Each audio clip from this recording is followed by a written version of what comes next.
ہم اسے کوشش کرتے ہیں کہ آگے لے کر چلیں.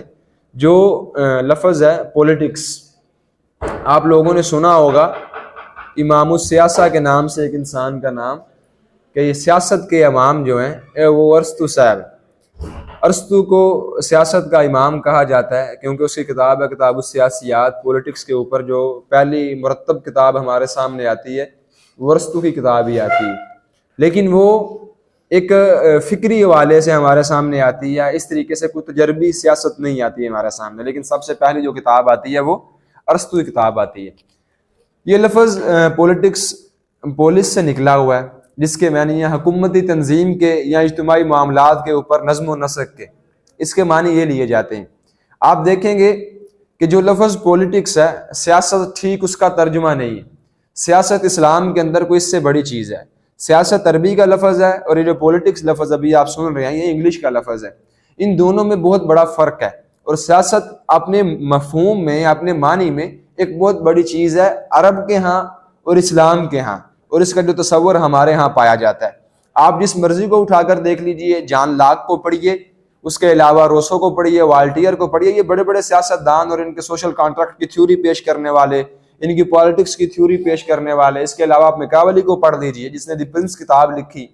یہ بہت بڑے ان کے یعنی کہ سماجی سائنسدان ہیں جو سماجیات کے اوپر کام کرتے ہیں.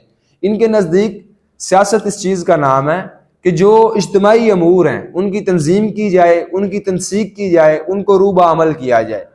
پھر یہ دو چیزوں کو علیحدہ بھی کرتے ہیں. ایک ہوتا ہے سیاسی مفکر، ایک ہوتا ہے سیاست دان. سیاسی مفکر بالکل ایک الگ چیز ہے اور سیاست دان بالکل ایک الگ چیز ہے.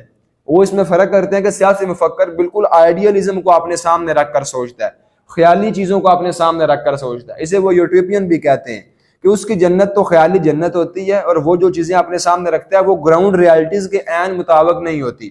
لیکن جو سیاست دان ہے وہ اسی تھیوری کو اپلائی کرتا ہے، لیکن اپنے ماحول کے مطابق جتنی رعایت نکل رہی ہوتی ہے اس کے مطابق وہ اسے اپلائی کرتا ہے. لہٰذا وہ فکری سیاست اور عملی سیاست ان دونوں کو الگ الگ کرتے ہیں.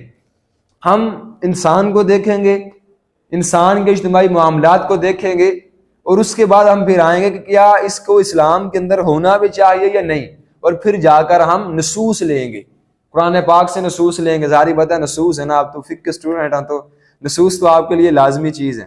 ہم اس کے بعد پھر جا کر نصوص کو دیکھیں گے کہ نصوص اس کے بارے میں کیا کہتے ہیں. نصوص کہتے ہیں قرآن و سنت کو.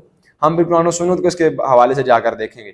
آپ دیکھ لیجئے انسان کے بارے میں دو چیزیں بیان کی جاتی ہیں. پہلی چیز یہ بیان کی جاتی ہے کہ انسان کا جو مادہ ہے وہ ناسیہ سے نکلا ہوا ہے، نون سین یا. اسی لیے انسان کا جو اصل یعنی کہ بنتا ہے وہ انسیان بنتا ہے، لیکن یا کو ساکن کر دیا جاتا ہے. ناسیہ منسیہ مطلب یہ کس چیز سے ہے؟ یہ بھول جانے سے ہے کہ انسان بھول جاتا ہے، خطا کرتا ہے، غلطی کرتا ہے. پہلا اس کا مطلب یہ بتایا جاتا ہے. اس کے بعد جو انسان کا دوسرا معنی اس میں بیان کیا جاتا ہے کہ انسان ناسیہ سے نہیں نکلا ہوا بلکہ یہ ان سے نکلا ہوا ہے، الف نون سین. تو اس کا مطلب یہ ہے محبت، الفت، اجتماعیت کو قائم کرنا. یہ انسان کی ایک صفت بھی ہے. انسان اپنی اجتماعیت کو قائم کرتا ہے، اکیلا رہ نہیں سکتا. اگر آپ دیکھ لیجئے تو ہمیں اس آیت میں بھی ہماری رہنمائی ملتی ہے کہ اللہ تعالیٰ کی ذات نے فرمایا کہ ہم نے آدم علیہ السلام کو بنایا اور پھر ان کی زوجہ کو بنایا تاکہ وہ ان سے تسکین حاصل کرے. مطلب اس طریقے سے انسان ایک تو جو اجتماعی معاملت کرتا ہے وہ صرف خرابی کے لیے نہیں کرتا بلکہ اس سے تنسیق بھی حاصل کرتا ہے، تسکین بھی حاصل کرتا ہے، تنسیق بھی حاصل کرتا ہے، اپنی تنظیم کو بھی بہتر کرتا ہے. اس میں بڑے سارے معاملات ہوتے ہیں. لیکن انسان کی اصل یہ ہے کہ وہ اکیلا رہ نہیں سکتا. آپ اسے مغربی فلسفے کے اندر بھی دیکھیں کہ انسان کیا ہے، ایک وہ حیوان ناطق بھی ہے یعنی کہ بولنے والا حیوان بھی ہے، اور وہ سوشل اینیمل بھی ہے، وہ سماجی حیوان بھی ہے. وہ اپنے آپ کی تنظیم کرتا ہے اور اپنے آپ کو سماجیات کے اندر لے کر آتا ہے. یہ ایک انسان کی بنیادی چیز اور ضرورت ہے. پھر جب ہم دیکھتے ہیں کہ انسان جب ایک سماجی حیوان بنتا ہے یا انسان جب اپنے آپ کو ایک معاشرے کے اندر ڈال لیتا ہے تو اس کے جو انفرادی معاملات ہوتے ہیں، اس کے اندر ہماری اور بڑی چیزوں کا ازالہ بھی ہوگا. جو انسان کے انفرادی معاملات ہوتے ہیں، اجتماعیت اس کے اوپر اثر انداز ہوتی ہے، اجتماعیت اس کے اوپر اثر انداز ہوتی ہے، اور انسان کی انفرادیت بھی اجتماعیت کے اوپر اثر انداز ہوتی ہے. پھر ان دونوں چیزوں کو الگ الگ طریقے سے ہم لے کر چل نہیں سکتے. اگر آپ دیکھیے کہ میں عبادات کر رہا ہوں، ایک بندہ وہ حاکم بنتا ہے اور وہ جو حاکم بنتا ہے ذرا اسے ایکسٹریم پر جا کر دیکھیے، اور وہ کافر بن جاتا ہے یا مشرک بن جاتا ہے یا اس کا دین مجھ سے الگ ہے اور وہ اس میں کوئی رعایت بھی نہیں برتتا کہ میں مسلمان ہوں اور اس کا دین مجھ سے الگ ہے تو مجھے رعایت ملنی چاہیے، وہ بالکل ایکسٹریم پہ جا کر اس چیز کو دیکھتا ہے اور سوچتا ہے اور میرے دین کی نفی کر دیتا ہے، مجھے عبادت نہیں کرنے دیتا۔ عبادت حالانکہ میرا ایک انفرادی معاملہ ہے، لیکن وہ اجتماعیت کے ساتھ دیکھیں کس طریقے سے جڑ گیا کہ میں اس کے نیچے کام کر رہا ہوں۔ اسی طریقے سے آپ اور دیکھ لیجئے کہ میں اگر اپنے دین کے اندر کچھ سیاسی اصول رکھتا ہوں، کچھ سیاسی اصول و ضوابط رکھتا ہوں، میرا ایک معاشی نظام ہے، میرا ایک سیاسی نظام ہے، میرا ایک اخلاقی نظام ہے، اور میں ایک سیکولر اسٹیٹ کے اندر رہ رہا ہوں، وہ دین کی حاکمیت کو اجتماعی لیول پر، اجتماعی سطح پر یعنی کہ رد کر دیتی ہے، اسے بالکل مانتی نہیں ہے، تو اس وقت میرے دین کا یہ حصہ معطل ہو جاتا ہے۔ حالانکہ یہ میری انفرادی چیز ہے کہ میں چاہتا ہوں کہ میرا بینکنگ کا نظام ایسا ہونا چاہیے، میں چاہتا ہوں کہ میرا معاشی نظام ایسا ہونا چاہیے، میں چاہتا ہوں کہ میرا سیاسی نظام ایسا ہونا چاہیے، میں فرد کی حیثیت سے ایک اجتماعیت کے اندر ایڈ ہوں، لیکن کیا کیا جاتا ہے، جو ہی اوپر کوئی ایسا نظم آتا ہے، کوئی ایسی چیز آتی ہے تو وہ مجھ پر اثر انداز ہوتی ہے، باقاعدہ مجھے یعنی کہ مجھ پر اثر انداز ہو کے میری طبیعت کو بدلنے کی کوشش کرتی ہے، میرے نظریات کو بدلنے کی کوشش کرتی ہے۔ اسی طریقے سے آپ آ جائیے، ہم اپنے ماحول کا پورا اثر لیتے ہیں۔ آپ دیکھیے جتنی شہوت انسان کے اندر ابھی ہے، کیا اتنی شہوت پہلے موجود تھی؟ ابھی آپ سوشل میڈیا پر دیکھتے ہیں، آپ کو سافٹ پورن نظر آتے ہیں، یعنی کہ وہ رومانس کیا جا رہا ہے، کسز کی جا رہی ہیں، گانوں کی پکچر لگائی ہوئی ہیں، ویڈیوز لگائی ہوئی ہیں، وہ باقاعدہ انسان کو یعنی کہ مشتعل کرتی ہیں، انسان کو ابھارتی ہیں اس کام کے اندر، اس کام کے لیے انسان کو ابھارتی ہیں، اس کے اندر تحریک پیدا کرتی ہیں۔ آپ اسی طریقے سے دیکھ لیجئے کہ باقاعدہ پورن ویب سائٹس ہیں، سیریز ہیں، یہ سارے کے سارے معاملات ہیں، وہ ہماری یوتھ پر نہ صرف یہ کہ اثر انداز ہو رہے ہیں، بلکہ اس طریقے سے اثر انداز ہو رہے ہیں کہ ہم اپنی تہذیب، اپنے کلچر، اپنی روایات اور اپنے مذہبی کو بھولتے جا رہے ہیں۔ آپ دیکھیے ہماری یونیورسٹی کو نہیں ہے، اسلامک یونیورسٹی، فاسٹ یونیورسٹی کو ہے، یا اسی طریقے سے نسٹ یونیورسٹی کو ہے، ان کے اندر جو کنسرٹ ہوتی ہے، ان کے اندر جو پروگرامات کیے جاتے ہیں، ان کے اندر جو کیفے کے اوپر مجلس ہوتی ہے، جو کنٹین کے اوپر مجلس ہوتی ہے، ان کی آپ گفتگو سنیے، آپ کو اندازہ ہوگا کہ جو گالیاں سیزن کے اندر دی جا رہی ہیں، ٹرینڈ کے طور پر لڑکے اور لڑکیاں وہ گالیاں آپس میں دے رہے ہیں، ٹرینڈ کے طور پر اس چیز کو عام کیا جا رہا ہے کہ یار میل اور فیمیل کی آپس میں فرینڈ شپ ہوگی، اور یہ کوئی بری چیز نہیں ہے۔ کیا وہ اپنے دل میں کبھی سوچتے بھی ہیں کہ اسلام کے اندر یہ چیز غلط ہے؟ کیا ان کو یہ سوچنے کا کبھی موقع ملتا ہے؟ نہیں، یہ کلچر ہے بھائی۔ جب ایک چیز اوپر سے اڈاپٹ کی جا رہی ہے، ہرارکی کے تحت وہ نیچے آ رہی ہے، وہ دیکھتے ہیں کہ بھائی جو ایکٹر ہے، ایکٹریس ہے، اسے بڑا گلیمرائز کر کے پیش کیا جا رہا ہے، اسے ستارہ امتیاز دیا جا رہا ہے، اسے بڑا نوازا جا رہا ہے، وہ ہماری ملت کا اثاثہ ہے، وہ ہماری قوم کا اثاثہ ہے، وہ یہ چیز ہے، پڑھیں کہ اسے بڑا نوازا جا رہا ہے۔ اس کے علاوہ جو ایک عالم ہے، جو ایک عالم دین ہے، جو کوئی دین کا باز کرنے والا ہے، اسے تو وہ پذیرائی نہیں ملتی، اس سے تو کوئی بات کرنے کے لیے تیار نہیں، اسے تو بالکل سائڈ لائن لگا دیا گیا ہے۔ تو یہ کلچر بنا، اجتماعیت بنی، تو اس نے ہم پر اثر انداز بھی ہوئی۔ جو ماحول سیٹ کیا گیا، جو پراپوگیٹ کرنے کی کوشش کی گئی، ہمارے اندر وہ چیز انکلکیٹ کر دی گئی اور وہ لوگ اس میں کامیاب بھی ہو گئے۔ اجتماعیت کا یہ معاملہ ہے، ایک تو حکومتی سطح پر، ایک ماحول کی سطح پر، اور ایک پھر ہمارے اپنے گھریلو سطح پر۔ آپ اب اس حوالے سے سوچئے، اور ہمیں بھی اس حوالے سے سوچنا چاہیے، اگر اتنے برے درجے میں جا کر ایک بری چیز اجتماعیت کے حوالے سے ہم پر اثر انداز ہو سکتی ہے، تو کیا اسلام اس کے حوالے سے اپنی کوئی رہنمائی دے گا؟ آیا کہ اسلام کو اپنی کوئی رہنمائی دینی چاہیے؟ جب اتنے دیکھیے کہ اتنے بڑے پیمانے کے اوپر اور اتنے اسلام کے بالکل منفی پس منظر میں جا کر نیگیٹو حوالے سے ہم پر ایک چیز اثر انداز ہو رہی ہے، تو کیا اللہ تعالیٰ کی ذات مسلمانوں کے ایسے اجتماعی اصول و ضوابط بنائیں گے یا نہیں بنائیں گے؟ یہ میں نے آپ کو صرف ایک حوالے، فحاشی کے حوالے سے بتایا۔ اب آپ اس کو دوسرے حوالے سے جا کر دیکھیے۔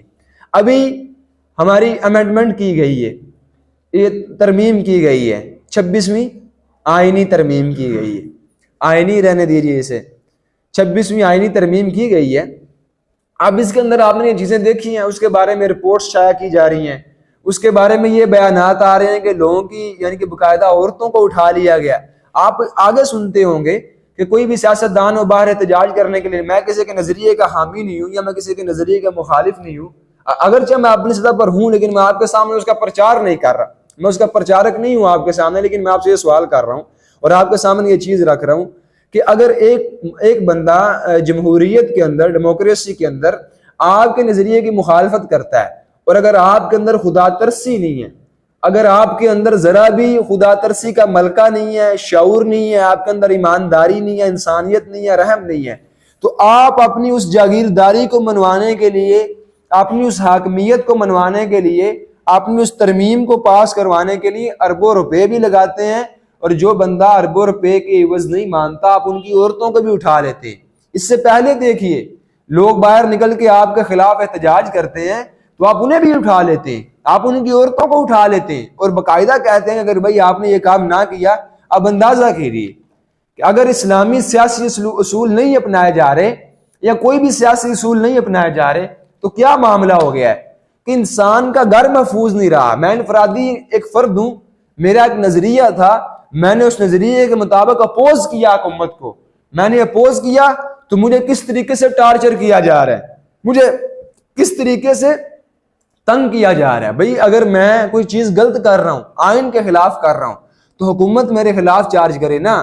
باپ کی سزا بیٹے کو کیوں ملے گی، شوہر کی سزا بیوی کو کیوں ملے گی، ان کے گھر والوں کو کیوں اٹھایا جائے گا، انہیں کیوں اتنا تہذیب کا نشانہ بنایا جائے گا؟ اور پھر جو تشدد اٹھا کر سیاسی جیلوں کے اندر کیا جاتا ہے، آپ وہ دیکھیے، وہ سیاسی تشدد دیکھیے، کیا انسان کے لیے وہ تشدد قابل برداشت بھی ہے؟ ہم دیکھیں گے کہ انسان کے لیے وہ تشدد قابل برداشت ہی نہیں ہے، اسے اتنا مارا جاتا ہے۔ وہ کیا ہے کہ وہ سیاسی اصول نہیں تھے اسلام کے، تو وہ بالکل اس طریقے سے مجھ پر اثر انداز ہوئے کہ میری انفرادی زندگی پر اثر انداز ہو گئے۔ آپ اسی طریقے سے اور آگے بڑھیے، اور آگے بڑھ کر دیکھیے اس وقت موجودہ جو صورتحال ہے فلسطین کی، اس کے اندر کیا کیا جا رہا ہے؟ ایک سیکولر لادینی سیاست ہے، لادینی ریاست ہے، اور وہ آپ نے کبھی ایک یہ بڑا لفظ سنا ہوگا کہ یار پولیٹیکل اسلام، پولیٹکس ان اسلام، یہ بالکل الگ چیز ہے۔ پولیٹیکل اسلام یہ بالکل الگ چیز ہے۔ آپ نے سنا ہوگا کہ یار یہ پولیٹیکل اسلام اور یہ اس طریقے سے ریڈیکل اسلام ہے، یہ لوگوں کے اوپر اپنی جابرانہ قسم کی سلطنت کو مسلط کرتا ہے، اپنے جابرانہ اصولوں کو مسلط کرتا ہے۔ لیکن ہم ادھر ایک یہ سوال کر سکتے ہیں کہ جب سیکولرزم اپنی پولیٹیکل حالت میں اٹھ کر سامنے آیا ہے تو اس نے کیا کیا ہے عراق کے اندر، اس نے کیا کیا افغانستان کے اندر، 6 ممالک کے اندر مذعومہ دہشت گردی کے نام پر 50 لاکھ عام شہریوں کو قتل کر دیا گیا، اٹھ کے اس کے لیے 8000 بلین یا ملین ڈالر خرچ کیے گئے ہیں، اتنے ڈالر اس کے لیے خرچ کیے گئے ہیں۔ اور ان ممالک کے اندر آپ کا پاکستان شامل ہے، صومالیہ شامل ہے، عراق شامل ہے، افغانستان شامل ہے، کہ ادھر دہشت گرد لوگ موجود ہیں، ادھر فنڈامنٹلسٹ لوگ موجود ہیں، ادھر ریڈیکلزم کے پالے ہوئے لوگ موجود ہیں، آپ انہیں ختم کیجیے۔ اور ابھی کیا کیا جا رہا ہے؟ صرف آپ اس کے اعداد و شمار کو پڑھ کر دیکھ لیجئے کہ جتنے لوگ 1948 میں اور 1967 میں ہجرت کر کے غزہ سے باہر گئے ہیں، ان کے اوپر جو ڈالر کی کھپت خرچ ہوئی ہے وہ ساری کی ساری امریکہ نے کی ہے کہ آپ لوگ ادھر سے نکلو۔ یہ جتنا مکمل جینوسائیڈ کیا جا رہا ہے، اسے کون کروا رہا ہے، یا اس نسل کشی کے پیچھے کون ہے؟ آپ ذرا نیتن یاہو کی تقریر سن کر دیکھیے جو جا کر انہوں نے کیپٹل ہل میں کی ہے، کانگریس کے ساتھ جو جا کر انہوں نے مشترکہ اجلاس کے ساتھ خطاب کیا ہے۔ وہ کہتے ہیں کہ ہم آپ کی تہذیب کے فرنٹ مین ہیں، ہمیں جتنا زیادہ اسلحہ دیں گے اتنی جلدی ریڈیکل اسلام کا خاتمہ ہوگا۔ وہ کہتے ہیں یہ مہذب لوگ نہیں، یہ حیوانی لوگ ہیں۔ تو دیکھیے سیاست باقاعدہ مجھ پر اثر انداز ہو رہی ہے، وہ سیکولر سیاست ہو، وہ مذہبی سیاست ہو، وہ جو کوئی سیاست ہو، وہ مجھ پر اثر انداز ہو رہی ہے، میری قوم پر اثر انداز ہو رہی ہے۔ آپ اسے کسی حوالے سے بھی دیکھ سکتے ہیں، کسی کا ضمیر کام نہیں کر رہا تو وہ مجھ پر اثر انداز ہو رہا ہے، کوئی ایماندار نہیں ہے وہ مجھ پر اثر انداز ہو رہا ہے، کوئی فحاشی کو پھیلانا چاہ رہا تھا وہ مجھ پر اثر انداز ہو رہا ہے۔ تو کیا اسلام ان لوگوں کو لگام دے گا؟ کیا اسلام ہمارے حکام کے لیے، ہمارے گورنرز کے لیے، ہمارے اہل حل و عقد کے لیے کوئی ایسے اصول و ضوابط وضع کرے گا کہ جس کے طریقے سے ایمانداری اوپر آئے، لوگ گروم کر سکیں، ایک اچھا اسلامی معاشرہ اوپر آئے، ایک اچھا انسانی معاشرہ اوپر آئے؟ کیا اسلام کوئی ایسا طریقہ کار وضع کرے گا؟ آپ دیکھیے طریقہ کار بھی ہوتے ہیں، کیا اسلام کوئی ایسا طریقہ کار وضع کرے گا یا اسے کرنا چاہیے کہ جس کے ذریعے سے ہم اپنی حکومت کا انتخاب کر سکیں اور اسے ٹھیک اور احسن طریقے سے آگے بھی چلا سکیں؟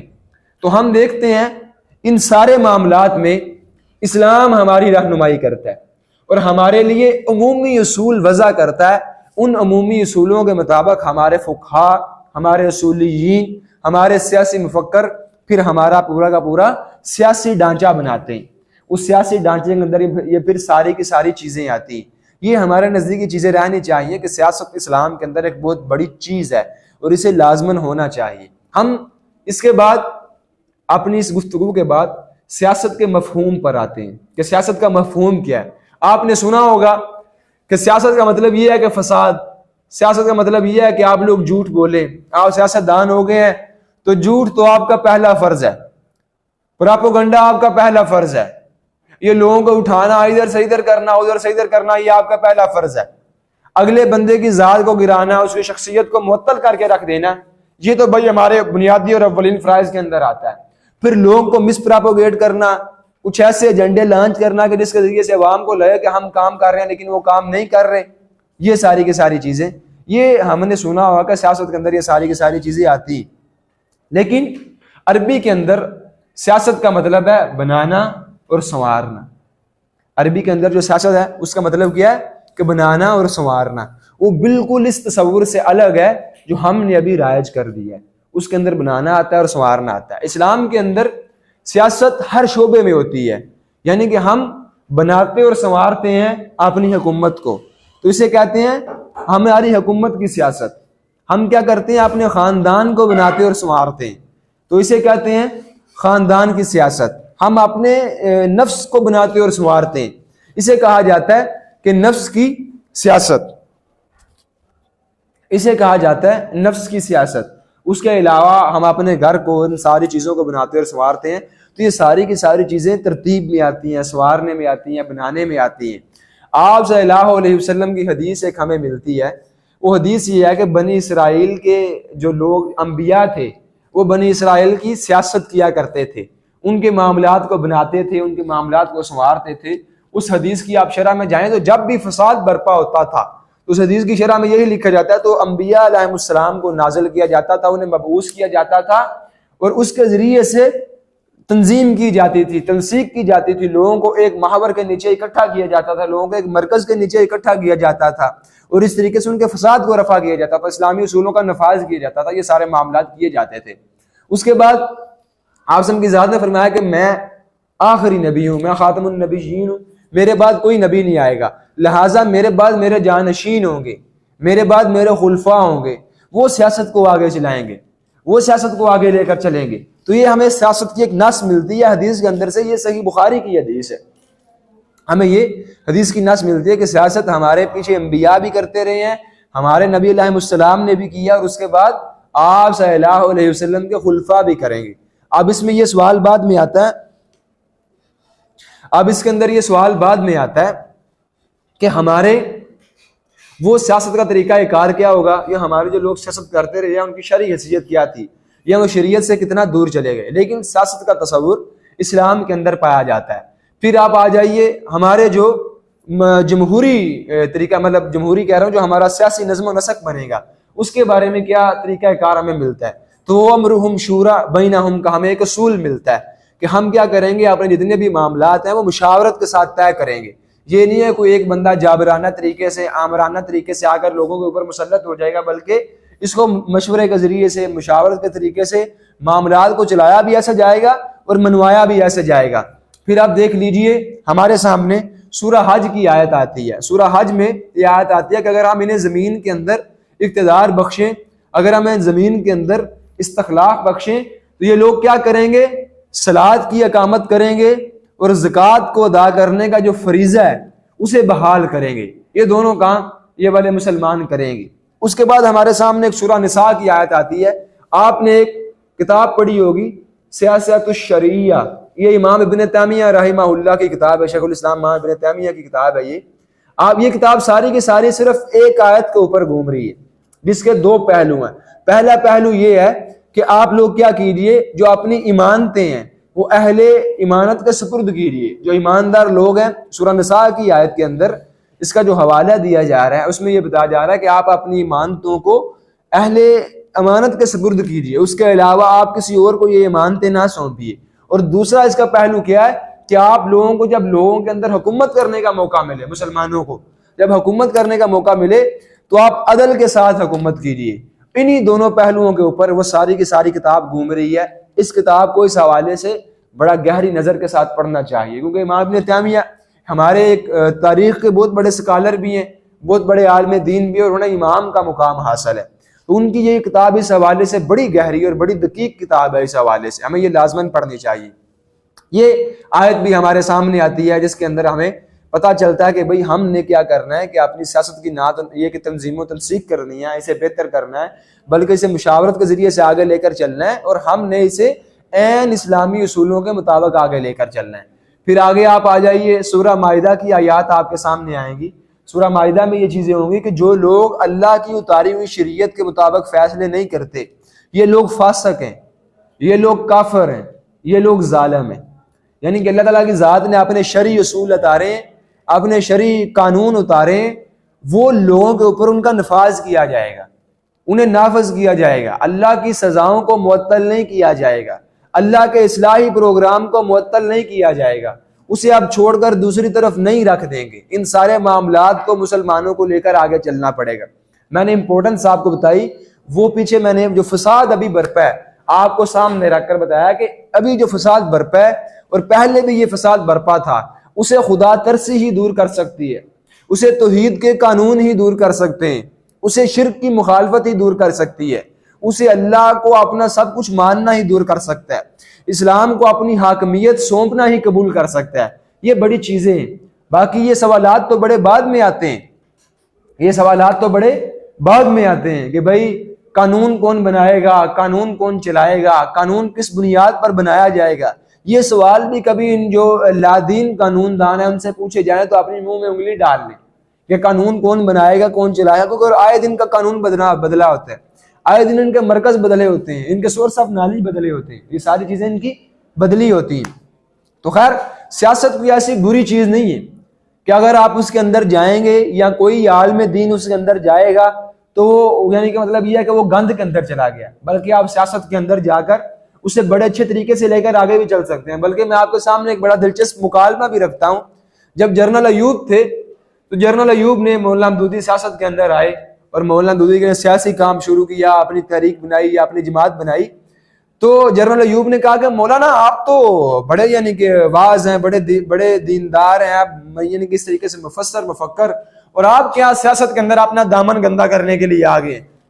یہ سیاست کے اندر تو سارے ایسے لوگ ہیں، کوئی آپ کا حریف بنے گا، کوئی آپ کا رقیب بنے گا، اور آپ کے اوپر اتنی تہمتیں لگائی جائیں گی اور آپ کو پراپاگنڈا کرنا پڑے گا، یہ سارے کام کرنے پڑیں گے۔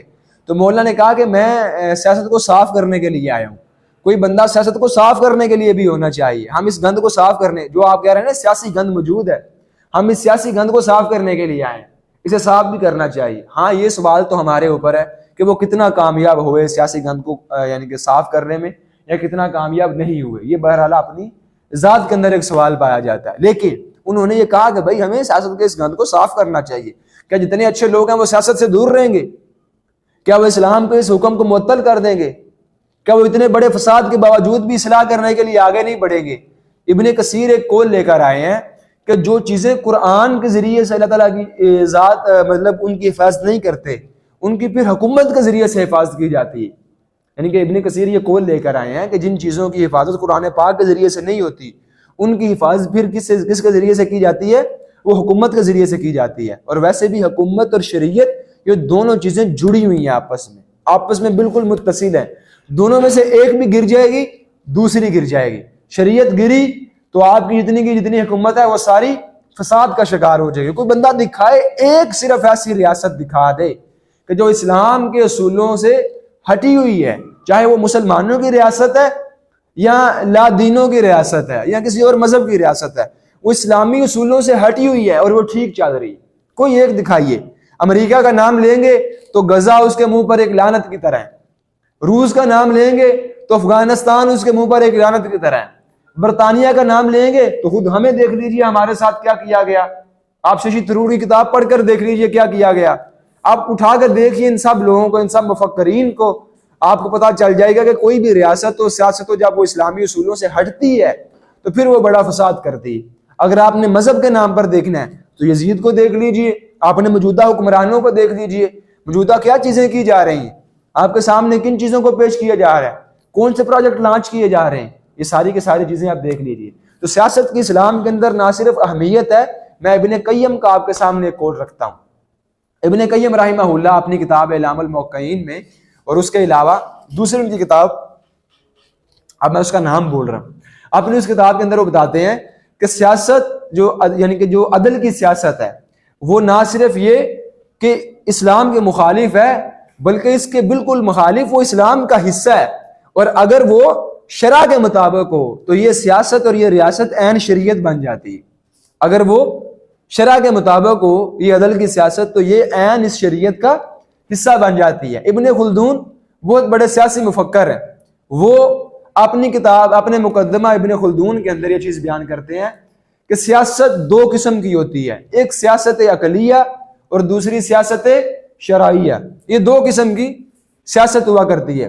جو سیاست عدلیہ ہوتی ہے وہ اصل میں انہوں نے تین قسمیں کی ہیں. ایک سیاست جاہلیہ جسے آپ ظلم کی سیاست کہہ لیں, عدوان کی سیاست کہہ لیں, اس طریقے سے بے ضبطگی کی سیاست کہہ لیں. دوسری سیاست عقلیہ ہے کہ جس کے اندر عقلی سیاسی اصول اپنائے جاتے ہیں, اور عقل کے ذریعے سے کچھ لوگ اکٹھے ہوتے ہیں, بیٹھتے ہیں اور وہ کہتے ہیں کہ ہمارے یہ اصول و ضوابط ہونے چاہیے تاکہ چوری کو روکا جا سکے, ظلم کو روکا جا سکے, عدوان کو روکا جا سکے. تو یہ سیاست عقلیہ ہوگی. اور اس کے بعد جو ہوگی وہ سیاست شرعیہ ہوگی جس میں اسلامی سیاسی اصول اپلائی کیے جائیں گے اور ان کو اسلامی اصولوں کے مطابق آگے لے کر چلا جائے گا. باقی رہا سیاست کا اسلام کے اندر معاملہ تو وہ کسی حد تک میں نے آپ کے سامنے کھول دیا, اس کی اہمیت بھی بتا دی.